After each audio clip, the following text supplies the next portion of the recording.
ఏంటంటే ఏముండాలట?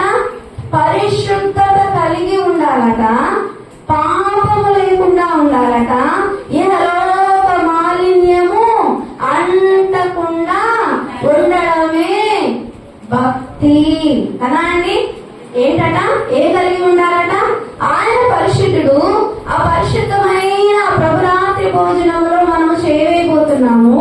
ఆయన ఏమన్నారండి? ఇదిగో ఇది నా శరీరం అన్నారు, ఇది నా రక్తం అన్నారు. అది ఆయన శరీరమే, ఆయన రక్తమే.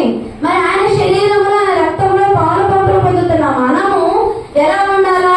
ఏ మాలిన్యం లేకుండా ఉండాలా? ఏ మురికి లేకుండా ఉండాలా? ఇహలోక మాలిన్యము అంటకుండా తన్ను తాను కాపాడుకునేవాడే భక్తి కలిగిన బిడ్డ కదా అండి. ఇహలోకమంతా మురికే, పాపమే, చీకటే, వ్యర్థమే, సమస్తము దుర్మార్గతే,